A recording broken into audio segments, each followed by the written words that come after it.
প্রিয় শিক্ষার্থীবৃন্দ, আসসালামু আলাইকুম।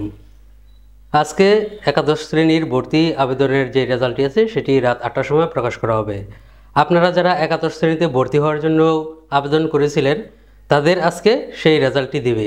তো অনেকেরই মেসেজ আসবে যে আপনারা কোন কলেজে সিলেক্ট হয়েছেন, আবার অনেকের মেসেজ নাও আসতে পারে। তো তার জন্য আপনাদের হতাশ হওয়ার কিছুই নেই। আপনারা আপনাদের আবেদনে লগ ইন করে আপনারা আপনাদের সেই কাঙ্ক্ষিত রেজাল্টটি দেখতে পারবেন।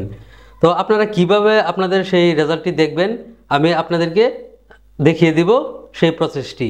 তার আগে আপনারা যদি আমার চ্যানেলে নতুন হয়ে থাকেন তাহলে অবশ্যই আমার চ্যানেলটিকে সাবস্ক্রাইব করে পাশে থাকবেন এবং পেজটি ফলো দিয়ে রাখবেন। শিক্ষা সংক্রান্ত যে কোনো তথ্য জানতে অবশ্যই আমাদেরকে কমেন্ট করতে পারেন এবং আমাদেরকে ইনবক্সে নক করতে পারেন।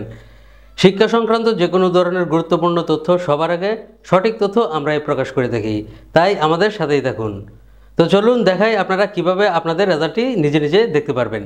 আপনারা চাইলে আপনাদের রেজাল্টটি অবশ্যই আমরাও দেখে দিতে পারবো, তার জন্য আপনারা অবশ্যই আমাদেরকে কমেন্ট করতে পারেন এবং ইনবক্সে নক করতে পারেন। তো চলুন দেখাই আপনারা কিভাবে আপনাদের রেজাল্টটি নিজে নিজে দেখতে পারবেন। তো আপনারা সর্বপ্রথম চলে যাবেন আপনাদের ফোনে অথবা কম্পিউটারের যে কোনো একটি ব্রাউজারে। তো আমরা চলে আসলাম গুগল ক্রোম ব্রাউজারে। তো ব্রাউজারে এসে সার্চ বারে লিখবেন xiadmission.gov.bd। তারপর আপনাদেরকে এরকম একটি ইন্টারফেসে নিয়ে আসবে। তো আপনারা ফার্স্টে যেই ওয়েবসাইটটি আসবে এটাতে ক্লিক করবেন। তো এটাতে ক্লিক করার পর আপনাদেরকে নিয়ে আসবে এরকম একটি ইন্টারফেসে। তো এইখানে আসার পর দেখবেন যে লেখা আছে স্টুডেন্ট ড্যাশবোর্ড। তো এটাতে ক্লিক করবেন। তো স্টুডেন্ট ড্যাশবোর্ডে ক্লিক করার পর আপনাদেরকে নিয়ে আসবে এরকম একটি ইন্টারফেসে।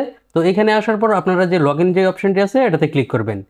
তো এটাতে ক্লিক করার পর আপনারা দেখেন এখানে লেখা আছে যে ইউজার আইডির অপশন এবং পাসওয়ার্ড। আপনারা সর্বপ্রথম আবেদন করার সময় আপনাদের যেই রেজিস্ট্রেশন নাম্বারটি দিয়েছিলেন সেটি হচ্ছে ইউজার নাম্বার, এবং আপনাদের যখন আবেদন করেছেন তখন একটি মেসেজে একটি পিন নাম্বার আসছিল অথবা পাসওয়ার্ড আসছিল, ওইটা হচ্ছে পাসওয়ার্ড। তো এই দুইটা দিয়ে আপনারা লগ ইন অপশনে ক্লিক করবেন। তো লগ ইন অপশনে ক্লিক করার পর আপনাদেরকে এরকম দেখাবে যে আবেদনকারীর প্রোফাইল, আবেদনকারীর নাম দেখাবে, এবং আপনারা যদি সিলেক্ট হয়ে থাকেন, কোনো কলেজ পেয়ে থাকেন, তাহলে এখানে লেখা আসবে সিলেক্টেড।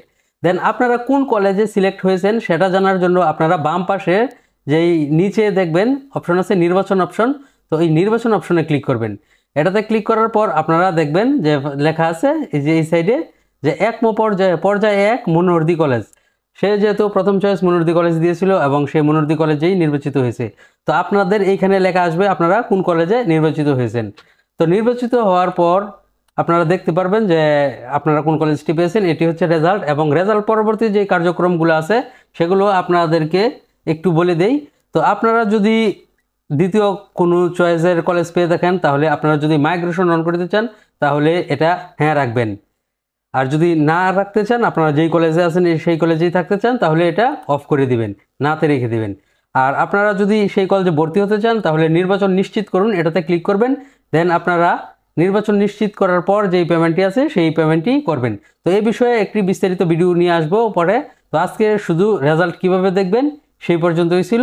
তো আপনারা দেখলেন, আপনারা চাইলে আপনাদের রেজাল্ট আমি দেখে দিতে পারবো। আপনারা আমাকে কমেন্ট করতে পারেন। ধন্যবাদ সবাইকে।